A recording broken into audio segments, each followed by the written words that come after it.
High guys, welcome to ஜிகிஸ் view. நேற்று நம்ம பேசின மாதிரியே தான் நேற்று நம்ம ப்ரிட் பண்ண அதே டீம் தான் கொஞ்சம் டிஃப்ரெண்ட்டாக போயிருக்காங்க. கொஞ்சம் ஒரு சேஞ்சஸ் இருந்துச்சு, பட் அது பெரிய இம்பேக்ட் கொடுத்துருக்கு. நான் பஞ்சாப்ல வந்து கோப்பர் கான்லேயே வந்து நான் இம்பேக்ட் சப்பாக தான் போட்டிருந்தேன், பட் அவர் மெயின் பிளேயர் ஆடி இன்றைக்கி அவர் தான் பெரிய இம்பேக்ட் கொடுத்துருக்காரு. பஞ்சாப் வந்து ஜிடியை ஜெயிச்சிட்டாங்க. கடந்த ஒரு 3 மேட்ச் வந்து ஒன் சைடு கேமாக போயிருந்துச்சு. இது கொஞ்சம் ஒன் சைடாக இல்லாமல் கொஞ்சம் 60-40 அந்த ரேஞ்சில் போய் ஒரு 70-30 சொல்லலாம். அந்த லெவலில் போய் நல்லாவே முடிஞ்சிருந்துச்சு. இப்போ ஜிடி ஏன் தோற்றாங்க, ஏன் ஜிடி தோற்றதுக்கு காரணம் என்ன? ஃபஸ்ட்டு ஜிடியோட பிரச்சனை என்னென்னா அவங்களோட மிடில் ஆர்டர். லாஸ்ட் டைமே அந்த முதல் 4 பேரோட தான் அவங்கள மட்டும்தான் நம்பியிருந்தாங்க. ஓகே, 21 கேமுக்கு அந்த முதல் 4 பேர் ஓகே, அந்த 4 பேர் எல்லா மேட்சும் ஆடினா தான் அது ஓகே. எல்லா மேட்சும் அவங்க ஆடிக்கிட்டே இருக்க முடியுமா? இல்லை. இன்றைக்கி சாய் சுதர்சன் ஃபெயிலியர் ஆகிட்டார். கில் ஒரு நார்மல் நாக் ஆடிட்டார். பட்லர் ஒரு மட்டமான நாக் ஆடிட்டார். 33 பால் 38 அக்செப்ட் பண்ணிக்க முடியாது, அது பட்லர்கிட்ட இருந்து. ஏன்னா பட்லர் எப்படி ஆடுவார்னு எல்லாருக்கும் தெரியும். அதை ஏன் அவர் இன்னும் பண்ண மாட்டார்? 2020 அப்படி தான் ஆடினார், ஐபிஎல்ல தான் நல்லா ஆடிவார் அப்படின்னு நினச்சா இன்னும் அப்படி தான் இருக்கார். கிளென் ஃபிலிப்ஸ் ஓகே, இது கொஞ்சம் இன்னும் கொஞ்சம் எதிர்பார்க்குறோம். வாஷிங்டன் சுந்தர் தேவையா? நான் ஏன் அவர் பொட்டன்ஷியல் இல்லை அப்படின்லாம் ஆடலைன்னா அப்படி சாய் கிஷோரோடே போயிருக்கலாமே. எனக்கு அதான் கேள்வி. பவுலராக தான் எடுக்கிறீங்க. இல்லை வாஷிங்டன் சுந்தரோட ராகுல் டிவாட்டியா வந்து நல்லா ஆட மாட்டாரா? ஷாருக்கான்லாம் அவ்வளோ சுமாரான பிளேயராக ஏன் அவங்களை முன்னாடி அனுப்பலன்னா? ஏன்னா கடைசி வந்துருச்சு, கொஞ்சம் ஸ்கோரை பூஸ்ட் பண்ணுறதுக்கும் அவரை முன்னாடி அனுப்பியிருந்துருக்கலாம். அவங்க மிடில் ஆர்டர் ரொம்ப வீக்காக இருக்குது. அதை அவங்க எப்படி சரி பண்ண போகிறாங்கன்னு தெரியல. அவங்க சரி பண்ணுற வரைக்கும் கொஞ்சம் பிரச்சனையாக தான் போயிட்டுருக்கும். அவங்க பவுலிங் பிரச்சனையே இல்லை, நல்லதாக இருக்குது, டீசெண்டாக இருக்குது. ஸோ இங்கே என்ன பண்ணாங்க அப்படின்னா, இங்கே நம்ம சஹால் சாம்பியன் பவுலர் வந்து ஒரு 2 விக்கெட்டு க்ரூசியலான அந்த 2 விக்கெட்டை தூக்கிட்டார். அந்த 2 விக்கெட் தூக்குனதும் கேம் ஆட்டோமேட்டிக்காக வந்து பஞ்சாப் கையில் வந்துருச்சு. 162 ஓகே, 162 ஒரு நார்மல் ஸ்கோர் இருக்குது. பஞ்சாப் வந்து இதை சேஸ் பண்ணிடுவாங்க அப்படின்னு நமக்கு தெரியும். கண்டிப்பாக நமக்கு வந்து பஞ்சாப் சேஸ் பண்ணிடுவாங்க தெரியும். ஸோ ஈஸியான கேமாக போகும்னு பார்த்தா அப்படி தான் போயிட்டு இருந்துச்சு. பிரேஷ் ஆரியாவும் பிரப்சிம்ரனும் ஓப்பனிங் ஆடினாங்க.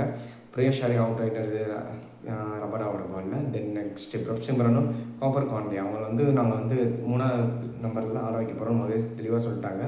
பாண்டிங் வந்து தெளிவாக சொல்லிட்டாரு. ஸோ 2 பேரும் சூப்பரான பார்ட்னர்ஷிப் போயிட்டு இருந்துச்சு.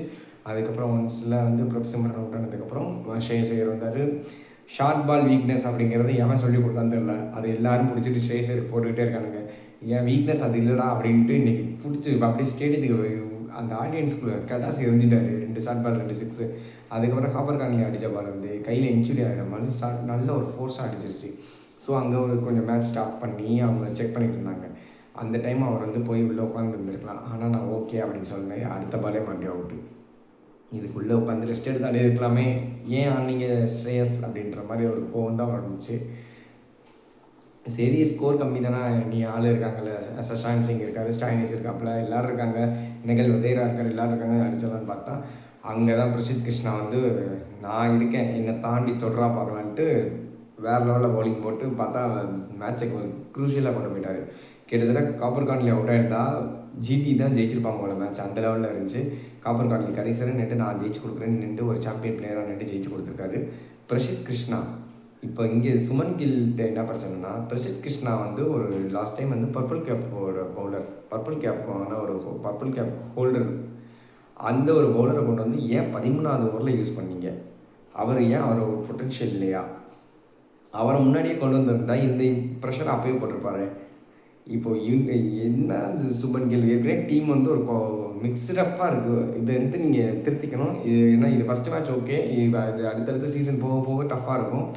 அவர் வந்து நீங்கள் முன்னாடியே கொண்டு வந்தீங்கன்னா மேட்ச் இன்னும் டஃப்பாக போயிருக்குன்னு எனக்கு தோணுது. ஏன்னா ஒரு நல்ல பவுலர் அவரை வந்து கரெக்டாக யூஸ் பண்ணியிருந்துருக்கலாம். எனக்கு அது பர்சனலாக தப்பாக தோணுது. உங்களுக்கு எப்படி தோணுது நீங்கள் கமெண்ட்டில் சொல்லுங்கள். இதில் வந்து மழை வேறு அப்பப்போ வந்துட்டு இருந்துச்சு. இதில் என்ன பிரச்சனைனா பார் ஸ்கோர் வந்து மாறிக்கிட்டே இருக்கும். விக்கெட் விழுவக்கூடாதுன்னு நினைக்கிற டைம் விக்கெட் விழுந்துருச்சு, பார் ஸ்கோர் போகணும். டிபைல் மெத்தடு கால்குலேட் பண்ணி ஹோப்பர் கவுன்லி அந்த ப்ரெஷரை ஹேண்டில் பண்ணி ஈஸியாக கொஞ்சம் டஃப்பாக தான் போச்சு. அவருக்கு வந்து அவர் ஃப்ரீயாக ஆடி கொடுத்து டீமை ஜெயிக்க வச்சிட்டாரு.